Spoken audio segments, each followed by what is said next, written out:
Coming up on today's edition of the Locked On Raiders podcast, the team heads into the bye week 5-7 after losing to the Chiefs. That plus a whole lot more comes up on Monday's edition of the Locked On Raiders podcast, November 27th, 2023. Just win. Just win. Just win. Just win. The autumn wind is a raider, pillaging just for fun. He'll knock you round and upside down and laugh when he's conquered and won. And won. And won. And won. And won.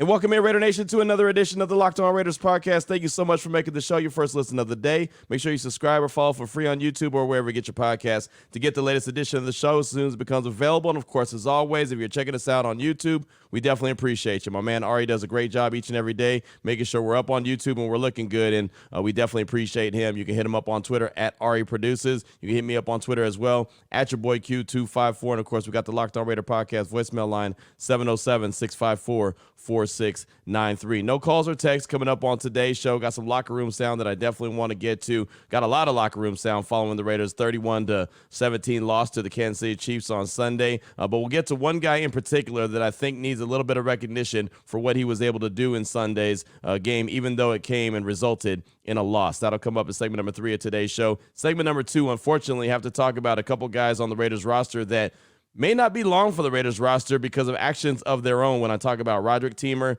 and Marcus Peters for two totally different reasons, but got to talk about those guys in segment number 2. Here in segment number 1, talk about the loss, the way that the Raiders lost, the way that they started out hot and found a way to fizzle out. We'll get to all that coming up after I tell you about the title sponsor, which is LinkedIn Jobs. They help you find the qualified candidate you want to talk to faster. Post your job for free at linkedin.com/LockedOnNFL. That's linkedin.com/LockedOnNFL to post your job for free. Terms and conditions apply. I will tell you a lot more about them later on in the show, but the Raiders lose 31-17. They got off to a really hot start. Matter of fact, at one point got up 14-0 before Kansas City went on a run. And when I mean a run, I'm talking about a 31-3 scoring run. Right? At one point, the Raiders could not stop the bleeding at all. The Chiefs kept scoring and scoring and scoring, and it looked like it wasn't going to get stopped. But the Raiders started out really good. You know, on their first opening drive, they went down and scored immediately. Had another opportunity to score. They didn't get it. But then Josh Jacobs had a big-time run and put the lead up to 14-0. And all the Chiefs fans that were in Allegiant Stadium were really quiet, and Allegiant Stadium was rocking.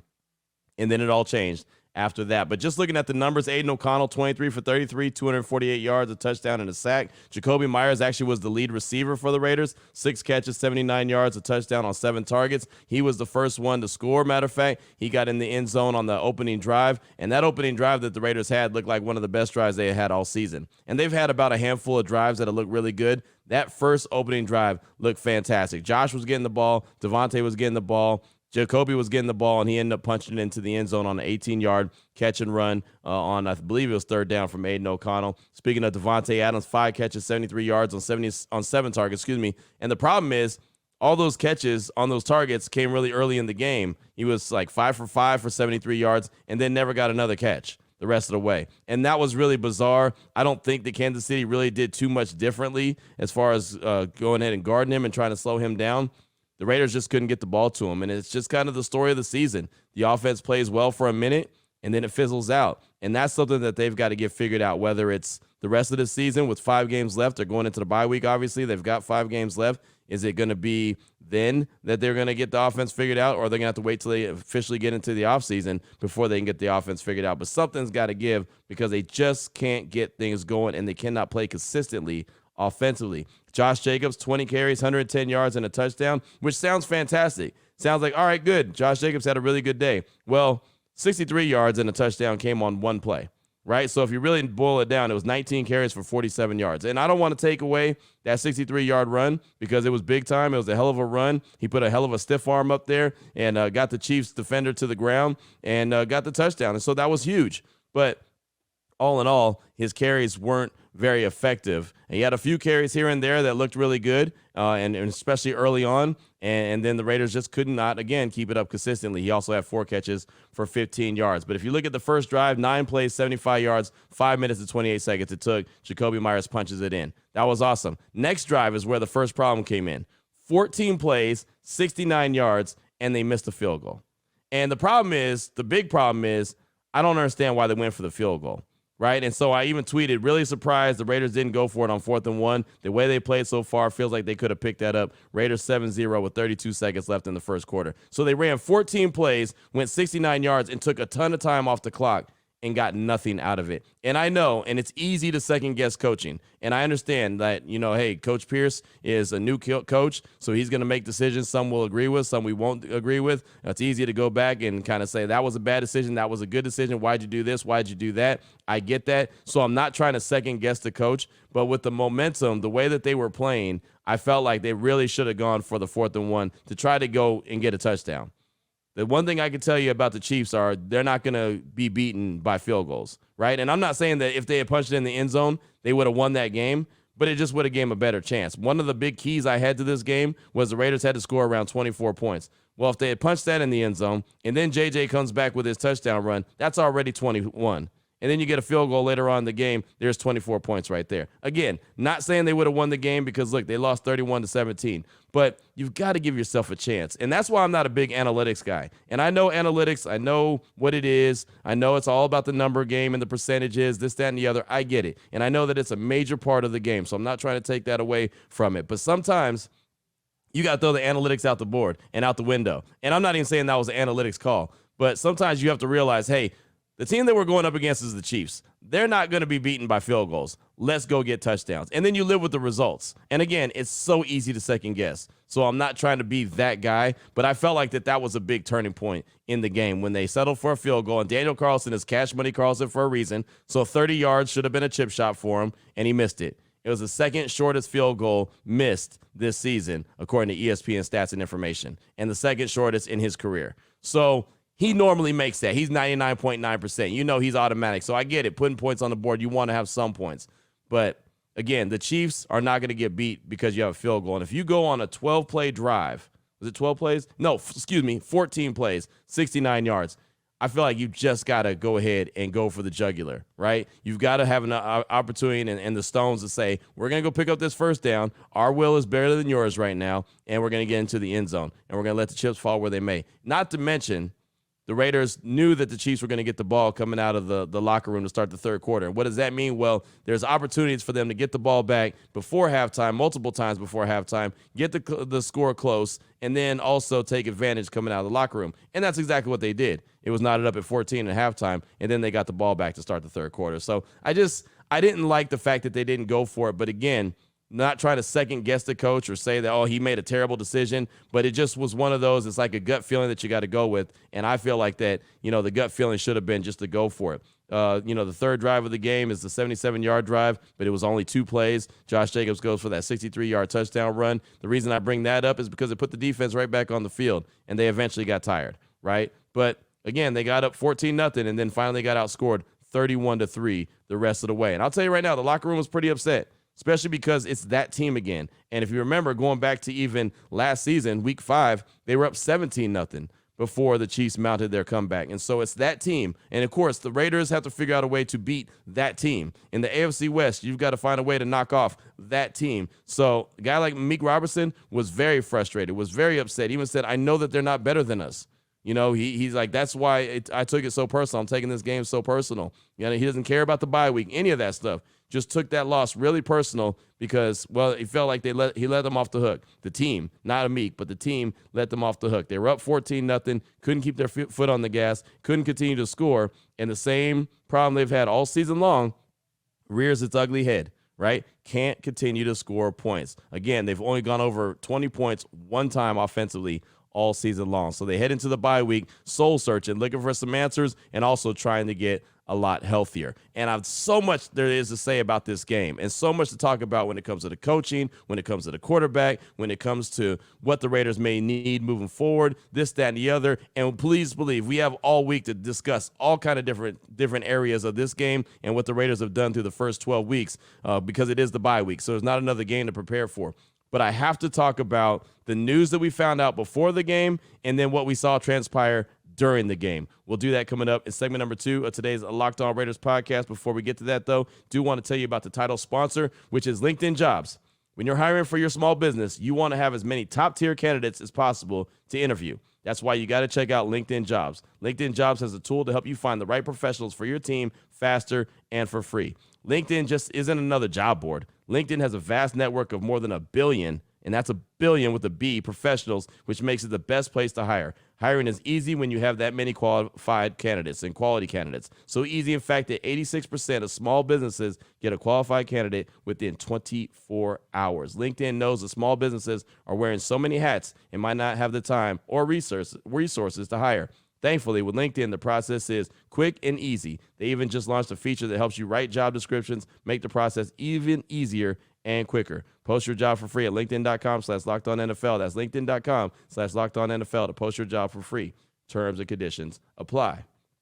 I also want to let you know that today's episode of the Locked On Raiders podcast is brought to you by BetterHelp. And a lot of times, life will hit you. Life will hit you in some kind of way that you did not see coming. Sometimes it's relationships, sometimes it's jobs, sometimes it's family. So, I mean, it could be the holidays, and maybe you're alone for the holidays, or you feel like there's a sense of being alone for the holidays and you don't like it, and it has you in a really bad place. I mean, it's just, again, it's all of life circumstances, and you never know, and we're never prepared for it. Like, I can't write in my calendar, like, hey, on Monday, I'm going to have some situation I got to deal with. This is what I'm going to do. Like, that would be nice. But that's not the world we live in. We can't do that. We have to be able to handle situations as they come, wherever they come from. If it's right field, left field, hit you upside the head when you definitely were least expecting it. But therapy could definitely help you. As a matter of fact, the time of year, as I mentioned, could be a lot. So you might need to just talk to someone about this time of year and talk about what's been going on. So if you've been thinking about starting therapy, you should give BetterHelp a try. It's entirely online. It's designed to be convenient, flexible, and suited to your schedule. All you got to do is fill out a brief questionnaire to get matched with a licensed therapist. You can switch therapists anytime for no additional charge. Find your bright spot this season with BetterHelp. Visit BetterHelp.com/LockedOn today to get 10% off your first month. That's BetterHelp.com/LockedOn. Again, BetterHelp, BetterHelp.com/LockedOn. All right, Raider Nation, here we go. Segment number 2 of today's Locked On Raiders podcast. Unfortunately, I have to talk about a situation that I was hoping not to have to talk about when it comes to the Raiders, right? And you never like to have to deal with off-the-field situations. You never want a team to have to deal with off-the-field situations. And we all know the Raiders have dealt with plenty of off-the-field situations, whether it was in Oakland or here in Vegas. And we know everything that happened with Henry Ruggs. We know how that all shook out. Of course, John Gruden, that situation, how it shook out, that was a totally different circumstance. But we found out as I'm sitting there at Allegiant Stadium on Sunday morning, I'm doing Q's Kickoff, which is the pregame show. It's 1 hour before the official pregame show with JT the Brick and Eric Allen. And I'm sitting there, and I'm with Vinny Bonsignore. We're discussing the game. We're talking about keys to victory, what the Raiders have to do. And all of a sudden, down the timeline on Twitter comes the fact that Roderic Teamer, Raiders safety Roderic Teamer, was in a situation where he was arrested for suspicion of DUI the night before a big game. Not to mention just being arrested for suspicion of DUI, period. He was pulled over for speeding. He was booked in the Clark County Jail, and he was released around the same time that I was doing the pregame show, which is from 10 to 11 a.m. on Sunday morning. So he was arrested. So the Raiders put out a statement saying the Raiders are aware of an incident involving Roderic Teamer last night. The club is in the process of gathering more information and will have no further comment at this time. He did not play on Sunday, obviously. But I just couldn't believe it. A guy who's been on IR all season. He was just activated off IR. He was just about to get into the game.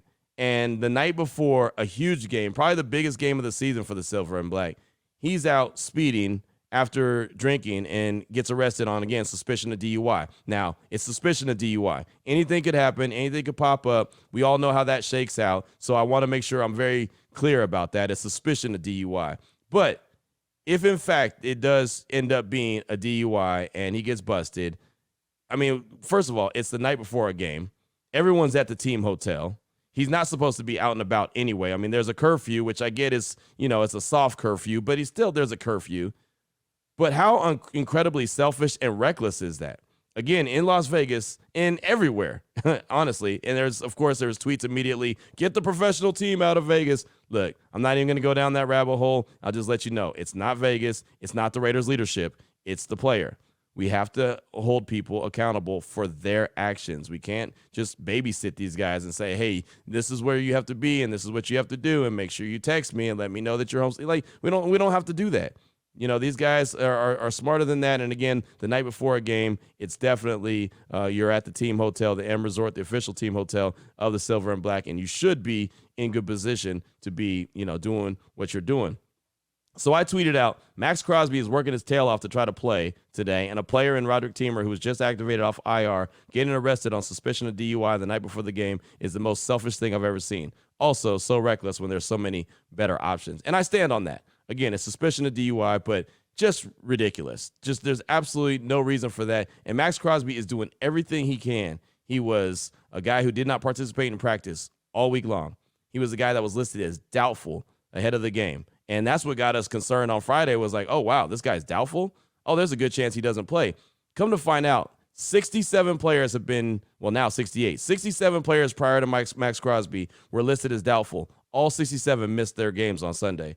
Maxx Crosby was listed as doubtful, and he played on Sunday. And Maxx Crosby spent time in the hospital in the week. But that shows you how much he cared about his team, how much he wanted to be out there, how much he wanted to get after Patrick Mahomes, and how much he knew this game meant. While Roderic Teamer is riding around speeding and gets arrested on suspicion of DUI. Again, incredibly selfish. Like the Raiders said, they're gathering information. They won't have any comment until they do have a comment. But I'm sure we'll hear something about this sooner rather than later. And if they made an example of him and decided to say, you know what, this is not worth the trouble, and they moved on from him, I wouldn't be shocked. I'm not a guy that roots for people to lose their job, but I would not be shocked if they decided to say, you know what, enough is enough. You're not worth the trouble. That was incredibly selfish to the team and incredibly reckless.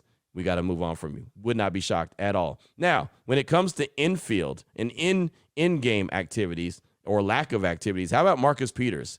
Marcus Peters was benched the whole second half of the game. He actually came out of the game in the last drive, the last defensive drive for the Raiders. He was not out there on the field. I noticed him as soon as he came off the field. He threw his helmet on the ground, picked up his beanie cap, put it on. He was kind of by himself, right off to the side by himself, walked down the sideline. And then all of a sudden you see Coach Antonio Pierce go over and talk to him for a while.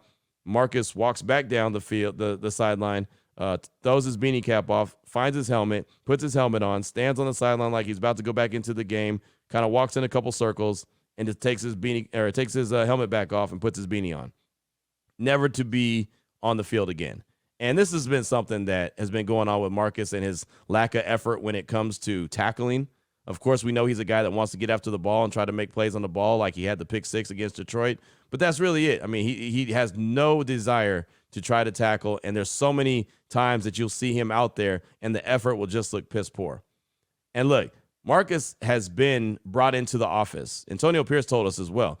He's had conversations with Marcus Peters about effort, attitude, trying to go and make tackles, miss tackles, all that. He's had those sit-down conversations with Marcus. And to have to bench him for the whole second half of the game. And look, there's been people that's called the podcast voicemail line and said, hey, Q, when is Peters going to get benched? When is he going to get benched? Well, it happened on Sunday. So Vinny Bonsignor tweeted out, Marcus Peters is owed the remaining balance of his $1.1 million 2023 salary. He also gets a $60,000 per game bonus for each game he's active. So if the Raiders would move on, if they decide to move on, they would save $300,000. And that's, again, an extreme that they may take or may not take. I don't know at this point, as they're sitting there at 5-7 going into the bye week, I don't know how they view Marcus Peters, right? Jack Jones came in, and Jack Jones is the guy that they just claimed off of waivers from the Patriots. He's a guy that's very familiar with Antonio Pierce. He came in the whole second half and held it down for Marcus. Amik Robertson was on the other side. Of course, they still have Jacorian Bennett, who's kind of trying to find his way into the NFL. It's really tough, right? He's a rookie. He's struggling at times. So you saw a lot of Amik, and you saw a lot of Jack Jones on Sunday, and no Marcus Peters in the second half. And you saw him standing way off by himself.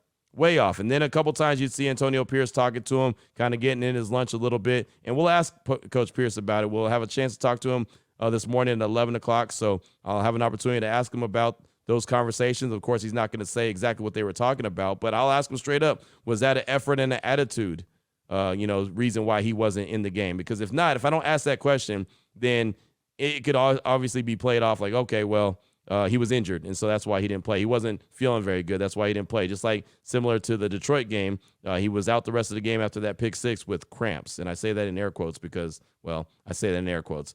So I'll ask him, was Marcus Peters not in the game due to effort and attitude? And standing by himself kind of made it look like it was effort and attitude. And we'll see what Coach Pierce says. But, again, that's another guy that a decision may be made on, right? And they may be at this point in the bye week, right? 12 games in. They've got 5 games left. They may feel like, hey, you know what? Now we're out of this thing. We had to win one of those games, either Miami or Kansas City. So now it's really breaking down to a player evaluation time.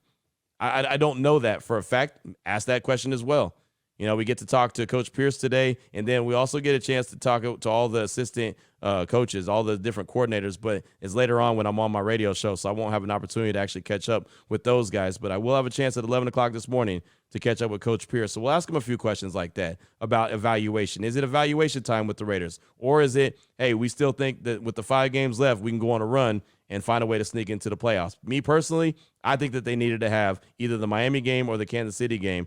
Obviously, you want both, but the Miami game, they had a chance to win. The Chiefs game, they had a great chance to continue to put their foot on the pedal and build momentum in that game, and they let it slip away. And once it slipped away, boom, it was gone, just like that. So 2 guys that unfortunately have to talk about. Who knows if they're going to be on the roster in week not 13 because that's the bye week, but who knows if they're going to be on the roster week 14 when the Raiders return to action. But obviously a couple guys to pay attention to. Coming up in segment number 3, normally I'd have calls and texts, but I want to take you inside the Raiders locker room and hear from Maxx Crosby, a guy that, again, was listed as doubtful. 67 players have been listed as doubtful. Every single one of them missed a game. Maxx, he's built different. You'll hear from him coming up in segment number 3 after I tell you about PrizePicks. What is PrizePicks? Well, it's the largest daily fantasy sports platform in North America. The easiest and most exciting way to play daily fantasy sports. It's you against the numbers. You're not battling thousands of other players. You're not going up against pros, sharks, none of that. You pick more than or less than 2 to 6 player stat projections and watch the winnings roll in just like that. Matter of fact, with the basketball season here, you can now pick up combo projections across football and basketball from the Specials League. So you can go with whatever player you think in the NBA. It could be someone like LeBron James. It could be a Steph Curry. It could be whoever you want. James Harden, if that's your flavor, whatever. And you can go with the football player as well, like a Devontae, a Jacoby, a Josh Jacobs, whatever the case is. Aiden O'Connell, if that's who you pick. And again, that's from the Specials League. PrizePicks even has something that I like a lot. That's a reboot policy. What's the reboot policy? Your entries stay in place even if one of your players gets injured. So for football and basketball games, if your player you have exits the game in the first half and does not come back in the second, that player is rebooted. PrizePicks is the only daily fantasy sports platform with an injury insurance policy. That, I think, is really stinking cool. Right now, go to prizepicks.com/LockedOnNFL. Use promo code LockedOnNFL for a first deposit match up to $100. Again, that's prizepicks.com/LockedOnNFL. Promo code LockedOnNFL for a first deposit match up to $100. PrizePicks, daily fantasy sports made easy. All right, Raider Nation, here we go. Segment number 3 of today's Locked On Raiders podcast. No calls or texts off that Locked On Raider podcast voicemail line. We'll get back to that coming up on Tuesday. We've got all week to get into calls, into texts, all that. We don't have a crossover edition coming up this week. There is no game. It's the bye week. And I just think it's important to let you hear inside the Raiders locker room. We got a chance. We caught up to a lot of guys. Maxx Crosby, Jacoby Myers, Josh Jacobs, Hunter Renfrow, Devontae Adams, Amik Robertson, Amir Abdullah. Like, we caught up to a lot of folks in the Raiders locker room on Sunday. But I think that Maxx Crosby deserves the flowers to at least hear from him from Sunday, just because what he did just to get out there on the field. Again, he was listed as doubtful. He didn't practice all week long. And it was funny. Leading up throughout the course of the week, didn't practice, didn't participate. I was like, okay, no big deal. It's Max. He'll be out there. No worries. And then on Friday, when he didn't participate and he was listed as doubtful, that's when I thought, whoa, okay, that's serious, right? I still had a somewhat of a feeling that Max might give it a go. At least he would try. But when you're listed as doubtful, that doesn't happen. As a matter of fact, hear from Ian Rappaport. We actually got to hear this early on Sunday morning before it was official that Max was playing. Ian Rappaport had this to say about Maxx Crosby, what he dealt with all week and what he was attempting to do on Sunday versus the Chiefs. Rich, let's talk about Maxx Crosby. He's been dealing with the knee injury. It's swelled up on him. Didn't practice at all this week and listed as doubtful. That always means a player is not going to play. That has been the assumption. However, sources tell colleague Mike Garafolo and myself that Crosby is, in fact, expected to play against all odds. He has been pushing to play really since early yesterday, and there's a very, very realistic chance that he makes it happen. Why? Patrick Mahomes. He wants to go get Patrick Mahomes. That's how much this game means to him. We have not seen a player who's listed as doubtful actually playing a game since 2020, Rich. So that was from, now I call friend of the show, Ian Rappaport. Now that he's been on the radio show and on the podcast, all you got to do is be on the show once, and you're a friend of the show as far as I'm concerned. Also, Adam Schefter said, and just want to reiterate, entering today, 67 players have been listed as doubtful this season, and none of them played in that week's game. Maxx Crosby plans to try to become the first player this season to play in the game in which he's listed as doubtful. And again, just like you heard from Rap Sheet, nobody had done it since 2020. Maxx Crosby did it on Sunday. And, well, for that, let's go inside the Raiders locker room and hear from Mad Maxx Crosby and exactly what was going on with him all week long. You know, obviously you're listed as doubtful and you try to work your way back in. Everybody knows you don't want to miss times. What has the last couple of days been like? It's been rough. It's a long week. Battled a lot of things, but I don't want to miss any games regardless. You know, as things happen in life, I've been through a lot, and, you know, in general. So some people, you know, have their opinions, think I'm crazy, but I know I'm crazy, so it's fine. I love it. Everything I do with a purpose, and I did everything in my power all week, and I can't, you know, give enough credit to everybody on the Raiders staff, Alex Guerrero, Tim Harkins, all those guys. They freaking did everything in their power, and I pissed them off and kept them up all night trying to get on the field. So I can't say enough about those guys. What did it take to convince them to get back on the field? Well, there was a lot. It wasn't convincing. It was like, had some real issues going on. Was in the hospital, all type of yeah, it was tough, but found a way. How do you feel now? And is it another rough couple weeks coming, or is the bye week coming at a good time? Where do you go from here? No, it's coming at a good time, for sure. Just had to battle through some things. It was just tough. Had some infections, certain different things like that. So I was, down for the count for 3 days. So, just part of it. So luckily, you know, I have great people around me, great team around me, and they helped me a lot. Max, what was your feeling? It looked about 4 minutes left in the game. They took you out. You didn't seem too happy about it. What was your feeling in that moment? I was upset. I tripped up on the edge and slammed my body in the ground. So I think they thought I was hurt.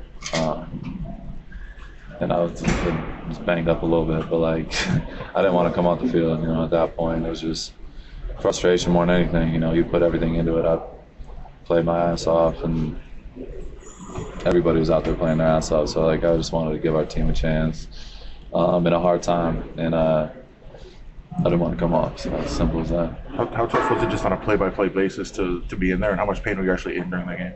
We could talk about it all day, but I was in a lot of pain. I'll say that, but it is what it is. Like I said, I train all year round to do this. Give myself the opportunity to play 17 guaranteed games, and if I can go, I'm gonna go. So. You guys had a 14-0 lead early. Did you feel there was a point when momentum kind of changed? Yeah, you know, I mean, they're a really good team. They're defending champs, so you got to be on point from start to finish. You can't just be the first quarter.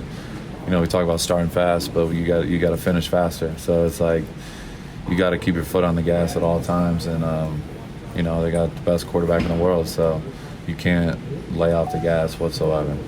Max, I just asked AP, and I'm not going to try to get you in any trouble, but there were multiple times you were getting tackled. You could see the holds. Yeah. He said he's talking to the refs before the game, during the game, after the game. Are you as a captain able to say anything, or do you have to keep your mouth shut? Nah, it is what it is. I'm used to it at this point. It's been hi, J-Rock. I'm used to it at this point. That's what happens. You know, when you win a lot of rushes, you're gonna get held. So run or pass game. So it's just like it's a part of it. You can complain about it. It ain't changing. So it is what it is. What percentage were you tonight healthy? Healthy? It looked like at points, I guessed 60, 65%. Was that pretty accurate? Yeah, I don't know. I was, I can't put a number on it, but I was going through it for sure. Despite all that, you did, I think we got a third down sack, got the offense, the ball back on him a chance. What did you see on that play and how that feels? That kind of a validation of everything you went through in the moment?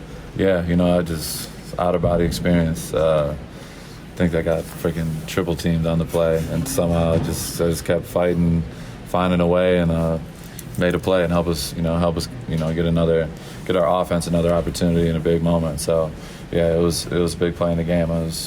Like I said, out-of-body experience. Patrick Mahomes, he said after the game he had a lot of respect for you. You guys made trash talk back and forth, but he had tremendous respect for you even seeing the field today. How mutual is that feeling between you and Patrick? No question. Like I said, like I've said it many times, but he's the best in the game, and we go against each other twice a year. We have our back and forth and things like that, but at the end of the day, it's respect. When you see another great one across from you, you know what time it is. So every time, he brings the best out of me and vice versa. So I got a ton of love for him regardless. That doesn't change how I'm approaching him. I'm trying to hunt his ass down every time I go out there, but he knows that and he respects it, and it goes both ways. So yeah, I got a ton of respect for him. Was there something that they did offensively to all of a sudden kind of start having success, or did they just keep plugging away and it was just tougher to defend them? They did a lot of different things. I got to watch the film, obviously, but like I said, it's the defending world champs. You got to be on point, and just little things. It just comes down to details, getting off the field in critical situations. We didn't do that well enough tonight, and we didn't play good enough complementary football either. So those things go hand in hand. Max, speaking of respect, did you see all the love that you got on Hard Knocks? If so, how good does that feel? Yeah. I had some people in my family and stuff send it to me, so I checked it out. Me and Rachel watched it, and it's cool. At the end of the day, I play the game for one reason. It's because I love it, and I want to leave a legacy and be the best at what I do. And when I see stuff like that, it just it's like a little bit more validation about all the work I put in, and just a little check mark, but it gives me more motivation to keep going and keep getting better because, I'm only at the beginning of this story. So every single day is a battle. Every day is a challenge. And, getting to see other teams and things like that preparing for me in different ways and practicing me doing extra stuff and all that, like it's actually pretty damn cool to see. So, yeah, especially when it's, great ones like, Dolphins and Chiefs and things like that, like some of the best coaches and players in the league, showing respect is really cool. So there was Max and what he had to say about the way he felt. And you heard Hondo Carpenter say, well, you look like you're about 60 or 65%. And even looking at Max after the game and in the locker room, you could tell he wasn't even that, right? And he was like healthy. I wasn't healthy. Like you could tell he was miserable. I thought it was kind of cool that he wore a Jordan jersey into the game. Or into the stadium when he arrived, and he was in the locker room when he was leaving. It just kind of made us think of the flu game, right? Okay, you knew that MJ was going through it during the flu game, still went out there and balled out. And, to Max's credit, still was able to get a sack on Patrick Mahomes in a very important time. He got a sack on him, got the ball back for the Raiders offense. They weren't able to do anything with it, right? But it was a very important time because they were still somewhat in that game. So Max was out there, gave it as much effort as possible, even got pissed off when the Raiders took him out of the game late in the game. He was mad. He came off the field and threw his helmet. And then I guess he thought, as you heard him talk about, that they thought that he had got injured. And then when they realized he wasn't injured, they let him back in the game. But Max doesn't want to miss anything. Now he's got the bye week to go ahead and rest and heal back up, and we hope that he is because for the final 5 games, I'd love to see him ball out. I don't know what the final 5 games are going to do for the Raiders, if they're going to go 5-0 or if they're going to go 0-5 or somewhere in between. I don't know. But I would love to see him ball out. Would love to see him expand off the sack total that he's at right now, which is, 11.5. I'd love to see him end up around 16 or 17 when it's all said and done. Again, it's not about personal stats, but would love to see a guy that dedicates everything he can to this game and, tries to play in every single game and tries not to come off the field ever, wants to play in every single snap. Would love to see him get as much, burn and as much opportunity as possible. So that's going to do it for today's show. Again, as I mentioned, we talked to Maxx. We talked to Amik Robertson, Devontae Adams, Hunter Renfrow, Jacoby Myers, Josh Jacobs, Amir Abdullah. You'll hear a couple more of those locker room sounds coming up on tomorrow's show. They were short, like a minute 45, a minute 40, a minute 8, minute. You know what I mean? Like they were nothing real lengthy, but still some good stuff from the players. So you hear some more of that on tomorrow's show. Plus, who knows what Antonio Pierce will say today? Who knows what will happen? Maybe we'll find out some resolution about Roderic Teamer. Maybe we'll get some resolution about Marcus Peters. That'll all be something that we monitor and continue to, talk about here on the Locked On Raiders podcast, plus a whole lot more. What direction do the Raiders go? What's the plan for the rest of this year? What's the plan moving forward? Got out plenty to talk about and plenty of time to do it, plenty of shows to do it all this week as the Raiders are officially on their bye. So until tomorrow, Raider Nation, take care of yourself, take care of your family, love on your family. Most importantly, as always, just win, baby.